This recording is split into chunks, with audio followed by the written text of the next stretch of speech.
person that overreacts? Do you know people that may overreact? How does that look for you? Is it more like, maybe you're having a conversation with somebody and then all of a sudden you're just lashing out? Or maybe that person on the other side of the conversation is lashing out. Where does it come from? Where does that stem from? Like, where is this anger coming from? You see, I believe that people overreact because of the stress that they're undergoing in their life, right? So there could be nothing that has to do with you, but because you're the target or you're the person that's creating an emotional trigger in their life at that current moment, you're the one that's getting the back end of everything. And that sucks, right? So I want to talk about overreacting, emotional triggers, and how stress factors into that. So if let's say if you're going through something in life where you're getting triggered, right? But you have a lot of stress in your life. So like, because stress, it can do a number of things to you. If you don't identify what's stressing you out, if you don't practice like breathing and pacing, the moment that something you don't like happens, you're going to get overreact. And I think that a lot of people have this need for control, right? Because if I can't control what's going on in my life, at least I can control the conversation, or at least I can have some sense of control somewhere in the area in my life. But I encourage and challenge people to think a little differently. Maybe the need of control is the reason why you're stressed. And maybe the reason why you're stressed is because you're emotionally triggered because the lack of thereof, right? I think it's super important to take care of your mental health, your physical health, and really build a relationship with God spiritually. Now, it's not easy to clear your mind, because the mind it could be a powerful weapon and it could be a powerful destruction. And sometimes we have to learn how to utilize our mind for the embetterment of ourselves, So if I find myself overreacting, I have to have conversations with myself of why. Why is this happening? Is the person that I'm overreacting to, or the situation that I'm overreacting to, are they really targeting me, or am I just emotional? And it is so challenging to control emotions, especially when you feel like your life isn't going the way you want it to go, or you're not in the place you want to be. But we also have to take the steps and take accountability for the things that's not going right or what's going right in our lives. Because us as individuals, we do things correctly and we do things negatively.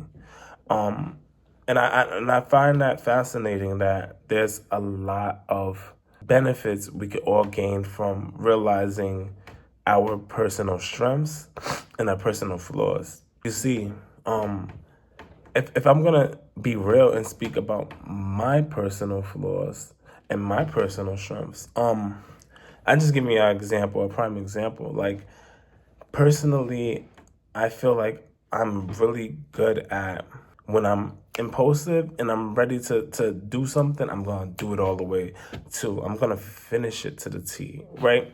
And that's a good thing. But after I completed or I accomplished the thing that I liked, staying consistent with things isn't something I was always strong suited at. So I had to learn, like, I gotta continue to keep working towards the thing. Even if I felt like I accomplished it or done it, you continue to do it so you can master your craft. A lot of people don't teach you that, hey, consistency is the answer and that's the way to accomplish all your goals and your dreams. But, we tend to like stop. Like once you feel like, oh yeah, I got it, I know it, I'm stopping, I'm done. I already accomplished it. You didn't already accomplish it, And even if you feel like you've accomplished something, you gotta continue and continue and continue and continue. That's the way of learning. So let's say that I'm going to the gym, I'm working out, right, and I'm getting these gains. I'm like, yeah, I'm getting strong out here. I'm doing my thing. And then let's say after 3 months in, I'm stopping because this is something that I face with. This is something a lot of people face with. And then let's say I stop for the next 3 months. The next 3 months, I'm like, yo, I don't even have to go to the gym no more. I'm good. And I gain all that weight back, or not even only gaining that weight back, let's say like the same mental capacity, I'm not in that same mindset because I changed my behavior. Right now, I'm not thinking the same, I'm not acting the same, I'm not reacting the same. Maybe I'm getting a little stressed, or the same way I was utilizing the gym for a benefit of de-stressing myself, it's not no longer de-stressing myself. Um, and then let's say now, I get triggered. I get triggered by a friend. Let's say a friend triggers me like, hey, you getting fat.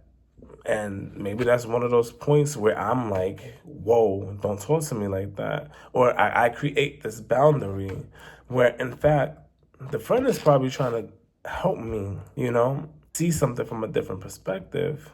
But I'm unaware or unable to see it from that perspective because I'm too emotional or I'm too triggered by the statement. And the statement shouldn't have triggered me if I was doing what was best for me.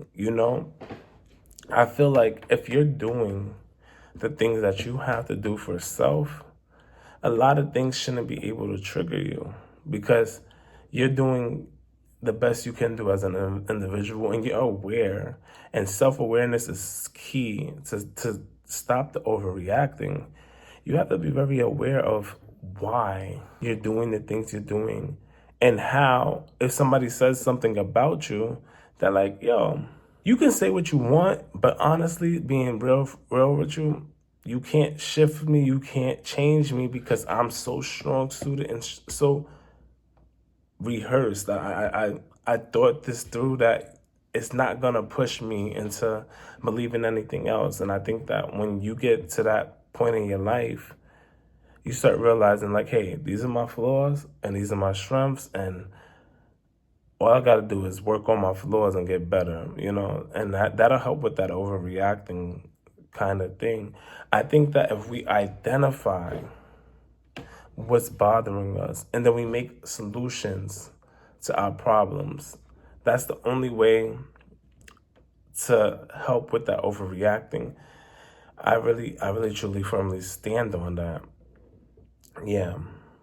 Now, the reason why people overreact so much, I really want people to just sit back and think like, hey, what's going on? Like, what's deeply rooted? What's going on? What's the traumas I faced? Like, was I unable to speak as a kid? And maybe, hey, I couldn't speak and I was shut down as a kid. Now I'm older. I don't ever want to feel like somebody has that type of control over me where I cannot talk up or speak up for myself.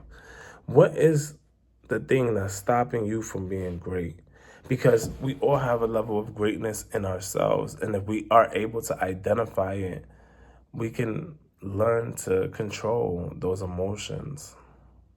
We can learn to not give people the power over us to react. And if you're reacting and you're doing things and then you're expecting the same result after you've been overreacting and you lashed out, after a certain age, I feel like it doesn't hold the same weight. Like a kid could do that, and then you're like, you know what? That's a child. I understand that they're learning how to control these emotions, which is a challenging thing. But if you're 35 plus or 30 even doing those things, it doesn't be looked at as the same. It doesn't hold the same weight as a kid. I'm gonna be very honest with you. It doesn't hold the same weight because now I'm looking at you, or people in general look at you and say, hey, what's going on there? There's something deeply rooted with you going on that you need to work on. And if I go back and forth with you, so if I'm the person that is getting lashed out on and I go back and forth with you, am I doing you more good or harm by going back and forth with you? And if people want to help other people get out of the overreacting, you have to lead them to become self-aware. Because once you don't give them the reaction they're looking for, and they can't get that anger out in that area or that direction, they're they're they're really, they have to take it within. Like, hey, what's going on? Like, am I upset? Am I going through certain things? And that's why it's so important to, like, know, be true to yourself and love people from a distance. You know what I'm saying? Because I had to learn, like, you can't save everyone. If I'm sitting here trying to save everyone, and I mean, like, where it's going to hurt my mental health and it's going to affect me trying to go in and try to change everything up within you, I'm just going to cause more harm to myself.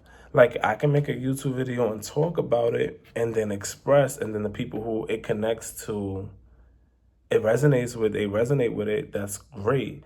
But to sit there and say that I'm gonna come in your life and then we're gonna talk every day and then I'm just gonna, it's exhausting. And the only people I'm able to do that is my circle and the people who want to actually make that change. I can't force a change out of anyone, and you can't either. And for those people who are very empath, like, we love hard, we care hard, and we want people, the best out of people.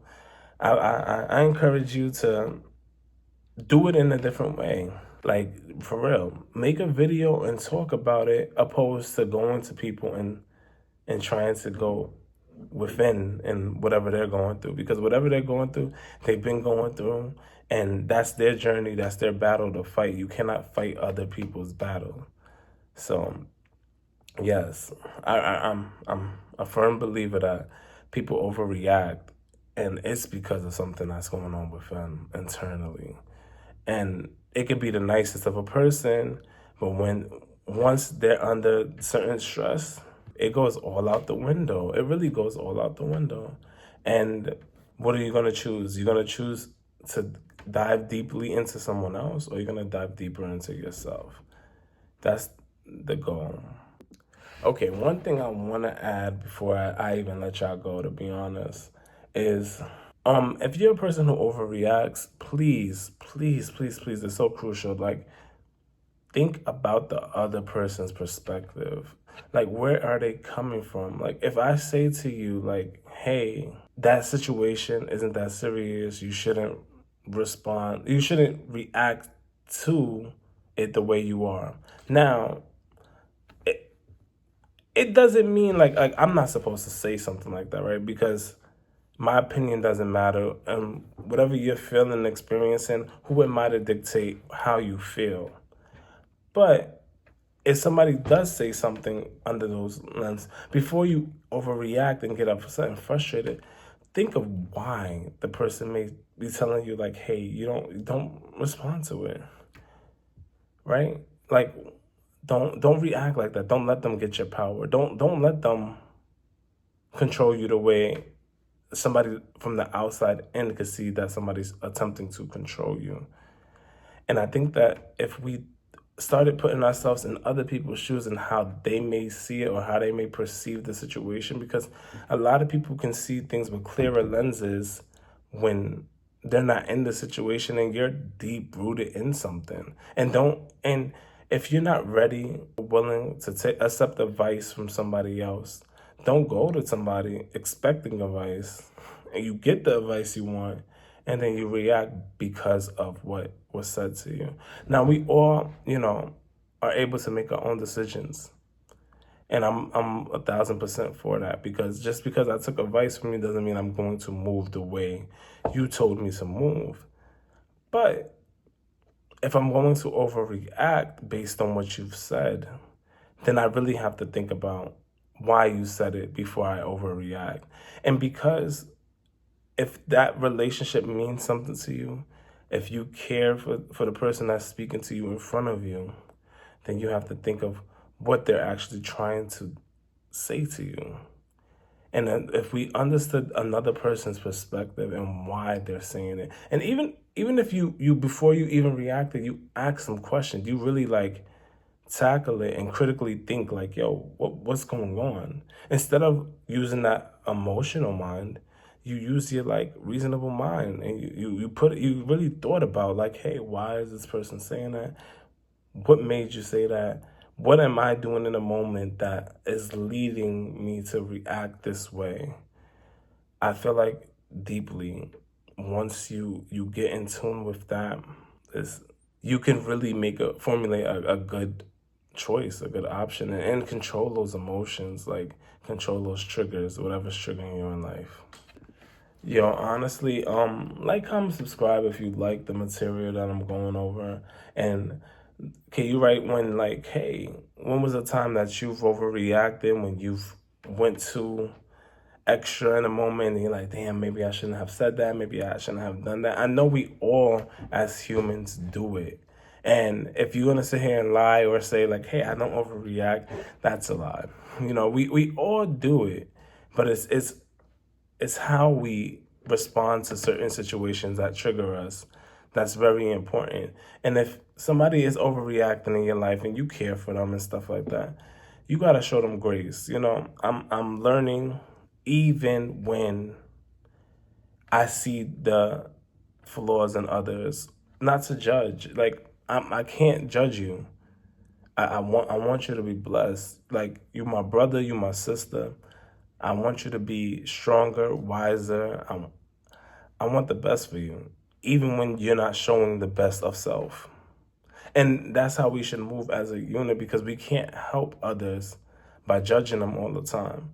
Yes, it may affect me, it may hurt me, but when you're reacting like that, or somebody outside of you is reacting like that, the person who's reacting is the one who's really feeling something. And they may need something that you can't give. And that's really, like, okay. It's really okay, because it's not your job to give it. It's your job to pray and say, hey, I wish the best for you. Even if it's not showing right now the best. I want everybody to stay blessed. Honestly, if you like this, like, talk to me. What's up? Holla at me.